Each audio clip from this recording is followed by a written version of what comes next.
Seseorang hadir di pesta pernikahan mewah seorang mantan dengan penampilan seadanya, lusuh bahkan dianggap gembel. Semua tertawa, mencibir, bahkan mengusirnya. Tapi mereka tidak tahu, pria itu adalah sosok yang akan mengubah cara mereka memandang dunia. Siapa dia? Dan kenapa ia memilih diam saat dihina?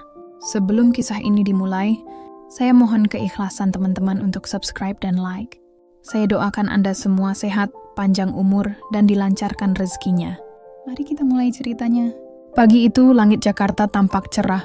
Di jantung kota, sebuah hotel bintang 5 berdiri megah, memancarkan kemewahan dari segala sisi. Karpet merah terbentang anggun, menyambut para tamu yang berdatangan satu persatu. Mobil-mobil mewah berjejer rapi, gaun-gaun elegan dan jas formal memenuhi aula pesta. Hari itu adalah hari bahagia bagi pasangan muda yang sedang naik. Daun, Sarah dan suaminya, Fadil. Namun di balik kemegahan dan kilauan lampu pesta, seorang pria dengan penampilan tak biasa tiba-tiba melangkah masuk. Ia mengenakan kaos krem lusuh yang sobek di bagian lengan, celana pendek pudar, dan sandal jepit yang usang. Tubuhnya berdebu namun sorot matanya tenang. Ia berjalan perlahan melewati para tamu yang langsung terdiam. Itu siapa? Bisik seorang wanita sambil menutup mulut. Gila, gembel bisa-bisanya masuk ke pesta elit kayak gini. Sambung lelaki berjas dengan tawa mengejek. Satpam langsung bereaksi, mendekatinya dengan sigap. Pak, ini acara khusus undangan. Anda salah tempat, tegur mereka. Namun pria itu tetap tenang, menunduk sopan. Saya tidak bermaksud mengganggu. Saya hanya ingin memberikan sesuatu kepada mempelai wanita, ucapnya. Keributan kecil itu membuat pesta terhenti seketika. Musik dimatikan. Kamera para fotografer tak lagi berkedip. Semua mata tertuju pada sosok asing itu. Dari atas pelaminan, terdengar suara gemetar penuh keterkejutan. Arga, astagfirullah, itu kamu?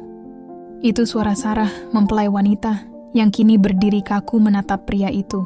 Tapi bukan rindu yang muncul di matanya, melainkan rasa malu dan marah. Kamu datang ke sini dengan baju kayak gitu. Ini pesta pernikahan, bukan terminal. Hardiknya lantang. Tawa tamu-tamu terdengar. Beberapa mulai mengangkat ponsel, merekam peristiwa memalukan itu. Namun Arga hanya tersenyum tipis. Aku cuma ingin mengucapkan selamat, tak lebih. Tapi sebelum sempat mendekat, dua satpam mendorongnya keluar. Pergi, sebelum kami panggil polisi, bentak mereka. Arga berhenti tepat di depan pintu. Ia menoleh sejenak ke arah pelaminan. Tatapannya dalam, namun tak sepatah kata pun keluar dari bibirnya. Dan dari sanalah semuanya dimulai. Para tamu mulai berbisik. Namanya Arga ya? Aku dengar dia mantan pacarnya Sarah dulu. Gumam seorang ibu. Mereka putus waktu kuliah. Di tengah hiruk-pikuk pesta yang kembali berjalan, Sarah tampak gelisah. Tangannya dingin, pikirannya kacau. Ia bahkan tak fokus saat suaminya sibuk menyalami tamu. Kenapa dia datang hari ini? Bisiknya pelan. Dan kenapa? Dengan penampilan seperti itu, Fadil mendengarnya. Itu gembel tadi. Kalau aku tahu dia mantanmu, udah dari tadi aku suruh satpam seret keluar. Ujarnya kesal. Sarah tersenyum kecut. Dulu dia memang miskin. Bahkan waktu kuliah, dia kerja serabutan buat bayar semesteran. Aku muak hidup dalam kekurangan. Makanya aku putus. Fadil tertawa kecil. Dan sekarang dia balik lagi. Kayak pengemis, malu-maluin. Namun tanpa mereka sadari, di pojok ruangan, seorang tamu dengan penampilan sederhana memperhatikan semua yang terjadi. Matanya tajam. Ia mengenali Arga. Apa dia sengaja datang begini? Untuk menguji, bisiknya pada diri sendiri. Sementara itu di luar hotel, Arga duduk tenang di trotoar. Tak ada marah, tak ada dendam. Ia menatap langit Jakarta yang mulai mendung. Dari tas kumalnya, ia mengeluarkan sebuah foto tua. Dirinya bersama Sarah saat kuliah. Tersenyum di bawah pohon kampus. Sarah, kamu lupa siapa yang dulu bantu kamu bayar skripsi? Siapa yang temani kamu waktu orang tuamu sakit? Tak apa, hari ini kamu hina aku. Tapi bukan itu tujuanku datang. Tepat saat itu, sebuah mobil hitam berhenti di tepi jalan. Seorang pria mengenakan jas, rapi turun dari kursi sopir dan berlari kecil mendekati Arga. Pak Arga, maaf saya terlambat, ucapnya sopan. Sudah siap semuanya? Tanya Arga singkat. Siap, Pak. Mobil hadiah dan koper uang sudah standby di belakang gedung. Sesuai perintah. Arga tersenyum kecil. Baik, kita tunggu waktu yang tepat. Hari ini bukan untuk membalas, tapi untuk menyadarkan. Sopir itu menunduk dalam. Siap, Pak Direktur. Arga berdiri mengibaskan debu dari celananya. Ia melangkah kembali menuju pintu hotel. Namun kali ini bukan sebagai tamu tak diundang, tapi sebagai seseorang yang akan membuka mata semua orang tentang siapa dia sebenarnya. Pintu megah hotel itu terbuka kembali. Semua mata sontak menoleh ke arah pria yang sebelumnya telah diusir. Arga masuk lagi, dengan langkah yang sama tenang dan sederhana. Namun kali ini Toya tidak sendiri. Di belakangnya 2 pria bersetelan rapi mengikutinya. Satu membawa koper besar berwarna hitam, satunya lagi menenteng kotak persegi panjang berbalut kain bludru mewah. Dia datang lagi? Nggak kapok apa? Bisik tamu dengan suara sumbang. Beberapa berdiri dari kursi, menatap penuh heran. Kamera panitia mulai panik. Fotografer saling melirik. Suasana yang semula hangat berubah canggung. Fadil, sang mempelai pria, berdiri dengan wajah memerah karena emosi. Satpam, saya sudah bilang jangan biarkan gembel ini masuk, bentaknya. Satpam bersiap mendekat, namun sebelum langkah mereka sampai, Arga mengangkat tangan. Suaranya tenang, tapi cukup keras untuk menghentikan seluruh ruangan. Saya mohon 1 menit saja, tenan lebih. Ruangan mendadak hening. Musik dihentikan, semua mata kembali terpaku padanya. Sarah dari pelaminan berdiri kaku. Arga, tolong jangan bikin malu aku. Kamu sudah cukup mempermalukan dirimu sendiri. Arga menatap Sarah. Senyumnya lembut, nyaris menyayat. Dulu aku memang miskin, Sarah.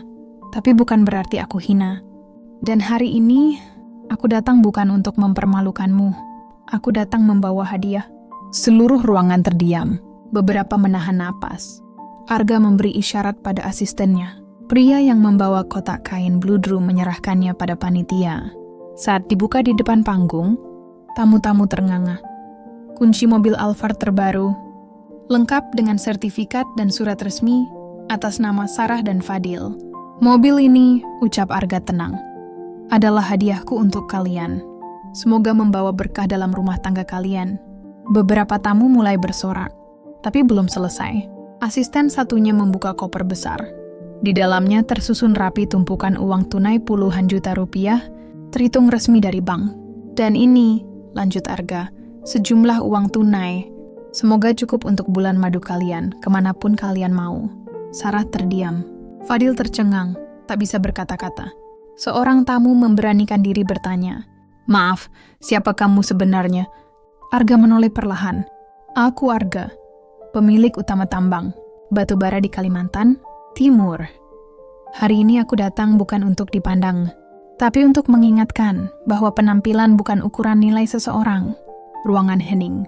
Beberapa tamu mulai menunduk, ada yang mengusap air mata. Sarah berdiri mematung di pelaminan. Wajahnya pucat, tangannya gemetar. Fadil perlahan duduk kembali, tak mampu berkata apapun.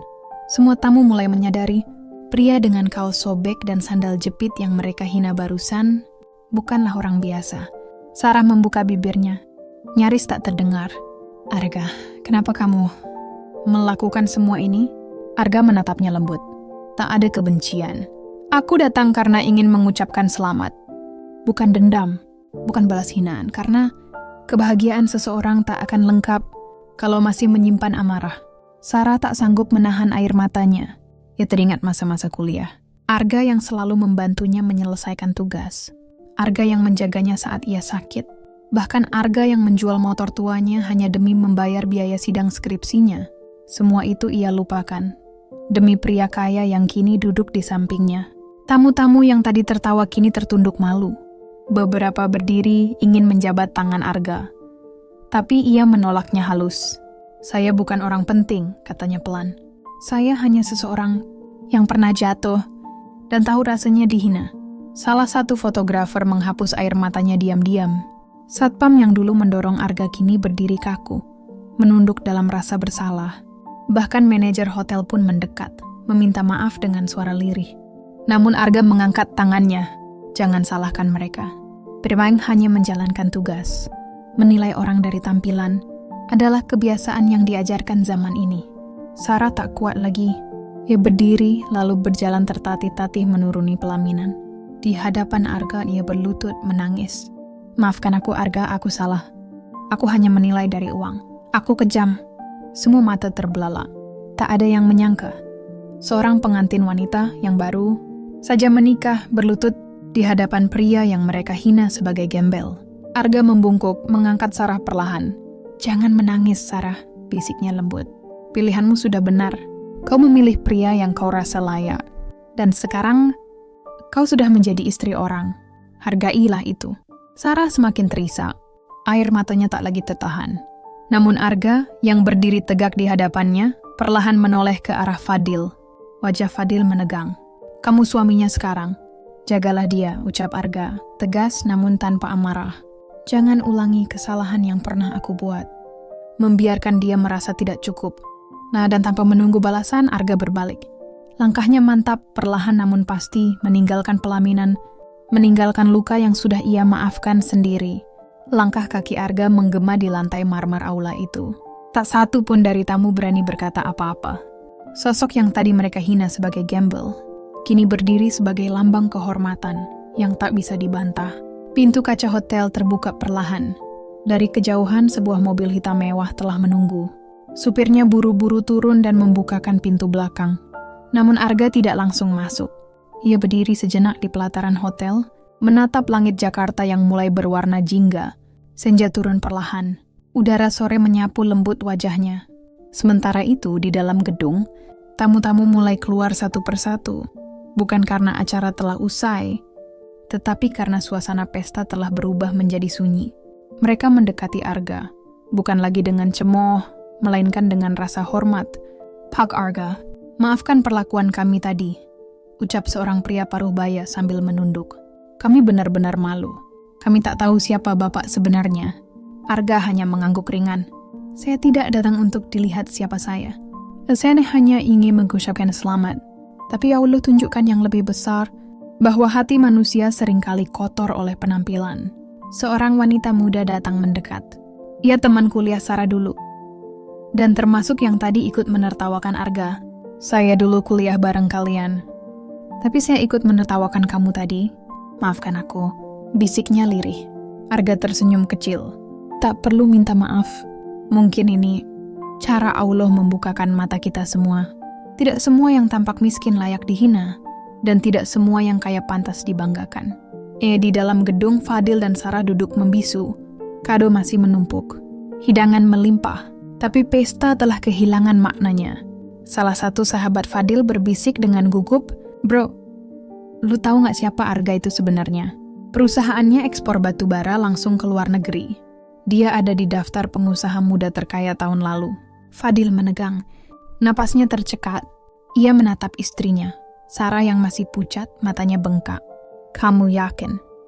Dia itu mantan kamu yang dulu miskin banget waktu kuliah?" tanya Fadil pelan. Sarah tak menjawab. Ia hanya mengangguk kecil. Air matanya jatuh lagi. Bukan karena terharu, tapi karena terluka oleh dirinya sendiri. Di luar, mobil Arga mulai melaju perlahan, meninggalkan hotel megah yang kini dipenuhi rasa malu dan penyesalan. Di dalam mobil, Arga hanya berkata satu kalimat pada sopirnya. "Bersyukurlah, karena Allah izinkan aku melihat dunia dari dua sisi. Ketika dihina saat miskin, dan ketika ditakuti saat kaya." Mobil itu membawa pergi seorang pria yang menang. Bukan karena kekayaan, tapi karena ia memilih memaafkan saat bisa membalas. Gedung pesta mulai sepi. Tamu-tamu berpamitan, tapi bukan karena acara usai, melainkan karena hati mereka tak lagi nyaman. Wajah-wajah yang tadi tertawa kini tertunduk. Dan di sudut pelaminan, Sarah masih duduk memeluk kunci mobil mewah yang baru diberikan. Arga, tangannya gemetar. Air matanya mengalir pelan. "Aku jahat," ucapnya lirih. "Aku terlalu cepat menilai. Hanya dari baju, dari sandal, dari tampilan luar." Fadil berdiri di sampingnya. Diam, bingung. Harga dirinya sebagai laki-laki tercabik, bukan karena kalah harta, tapi karena kalah dalam keikhlasan. "Kenapa dia datang ya?" tanya Fadil pelan. "Padahal dia bisa saja mempermalukan kita." Sarah menggeleng. Dia datang bukan untuk membalas, tapi untuk memberi pelajaran. Arga bukan pria biasa, dia lebih laki-laki dari siapapun. Beberapa tamu wanita yang mendengar ikut menangis. Salah satu dari mereka berkata, Kita terlalu sering menilai orang dari dompet, bukan dari hati. Malam pun tiba. Di saat semua orang kembali ke rumah mereka dengan pikiran kacau, Arga justru sampai di sebuah rumah sederhana di pinggiran kota. Bukan rumah pribadinya, tapi panti asuhan kecil, tempat ia dibesarkan dulu. Anak-anak berlarian menyambutnya. "Paman Arga datang! Paman Arga datang!" Seru mereka gembira. Wajah Arga berubah lembut. Ia duduk bersila di lantai, menyuapi anak-anak yatim dengan penuh kasih. Tak ada jas mewah, tak ada gelar panjang, tak ada Alphard. Hanya seorang pria sederhana dengan hati seluas langit sore. Salah satu pengurus panti bertanya dengan suara pelan, "Tadi siang, kabarnya paman ke pesta mantan?" Arga tersenyum tipis. "Ya," katanya, "tenang. Aku hanya ingin mengucapkan selamat dan memberi hadiah perpisahan terakhir." Pengurus itu menunduk, matanya berkaca. "Tapi, kenapa dengan pakaian seperti itu? Kenapa tidak dengan jas atau batik yang mewah? Kan bisa saja mereka langsung menghormat." Arga memandang ke arah anak-anak panti yang sedang tertawa, riang sambil menyantap makan siang. "Karena harga diri," ucapnya pelan, "tidak bisa dibungkus oleh baju mahal. Jika mereka melihatku rendah karena tampilan, maka yang sedang diuji adalah hati mereka, bukan aku." Malam yang sunyi. Sarah duduk di pojok kamarnya, menatap ponsel lama yang sudah kusam. Ia membuka galeri. Foto-foto lama muncul satu persatu. Ada senyum sederhana di wajah Arga. Ada semangat yang terpancar dari mata mereka. Ada kisah perjuangan yang dulu mereka lewati bersama. Lalu ia menutup ponsel itu, menunduk, menangis. Dalam diam ia berkata lirih, "Aku telah kehilangan orang terbaik. Bukan karena takdir, tapi karena kesombonganku sendiri." Beberapa hari telah berlalu sejak pernikahan itu, tapi nama Arga justru kian membesar. Diperbincangkan oleh tamu-tamu undangan, dibahas di media sosial, bahkan jadi berita utama media lokal. Judul-judul mengalir deras di layar ponsel. Pengusaha tambang menyamar jadi gembel di pernikahan mantan. Dihina di depan umum, tetap memberi hadiah mewah. Arga, pemilik tambang terbesar di Indonesia, datang sebagai orang biasa. Fadil dan Sarah membacanya, tak sanggup menampik rasa bersalah yang menyeruak di dada. Apa yang dulu mereka anggap sebagai aib, justru menjadi pelajaran paling mahal untuk semua orang. Fadil duduk termenung di ruang kerja apartemennya yang sunyi. Ia sadar, hari itu bukan sekadar insiden. Itu tamparan yang membangunkan hatinya yang sombong. Sementara itu Sarah lebih banyak mengurung diri. Ia tak sanggup menjawab pertanyaan orang, tak berani memandang foto-foto pernikahan yang kini terasa hambar dan kaku. Di sudut kamarnya, ia menuliskan sebuah surat kecil, bukan untuk dikirim, tapi untuk dirinya sendiri. "Arga, terima kasih telah datang. Aku tuh tahu kehadiranmu bukan untuk melukai, melainkan untuk menyembuhkan luka yang dulu kau simpan sendiri. Terima kasih, karena kau menunjukkan bahwa orang besar justru yang memilih diam saat dihina, memberi saat ditolak, dan memaafkan saat dilukai."